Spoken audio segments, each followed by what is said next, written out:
नमस्कार मंडळी, उर्मिलास किचन या चॅनलमध्ये मी उर्मिला तुमचे स्वागत करते. आज मी तुम्हाला सगळ्यांच्या आवडीची मस्त अशी पावभाजी बनवून दाखवणार आहे. तर त्यासाठी सगळ्यात आधी आपण एका कुकरच्या भांड्यात 3 बटाटे आणि पाव किलो फ्लावर स्वच्छ धुवून टाकून घेतलेला आहे. आता त्यामध्ये थोडंसं पाणी टाकून आपण कुकरचं झाकण लावून घेऊयात आणि गॅसवरती ठेवून याच्या आता आपण 4 शिट्ट्या काढून घेणार आहोत.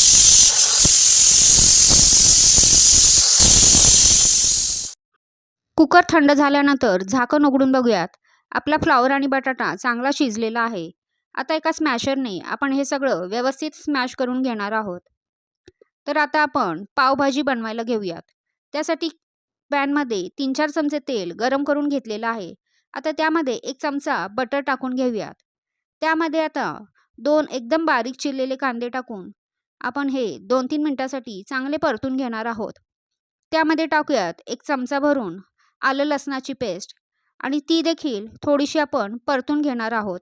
नंतर यामध्ये आपण एक अर्धी वाटी फ्रोझन मटार, 2 बारीक चिरलेले ढोबळी मिरची, 2 बारीक चिरलेले टोमॅटो टाकून व्यवस्थित परतून घ्यायची. आता थोडंसं परतल्यानंतर स्मॅशरनी आपण या भाज्या थोड्याशा स्मॅश करून घेणार आहोत, म्हणजे पावभाजीमध्ये त्या एकजीव होतील.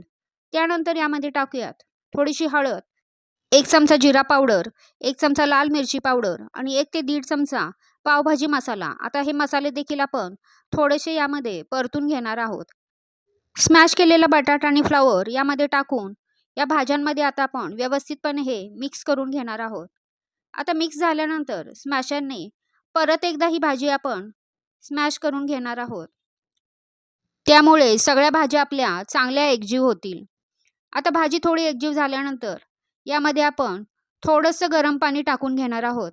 आता गरम पाणी टाकून भाजी चांगली व्यवस्थित हलवून घ्यायची आणि यामध्ये वरून चवीनुसार आता मीठ टाकून घ्यायचं. मीठ टाकून परत एकदा भाजी चांगली हलवून घ्यायची. पावभाजीला लाल कलर येण्यासाठी बीट वापरतात, पण इथं बीट माझ्याकडे नसल्यामुळे मी इथं लाल कलरचा फूड कलर वापरत आहे.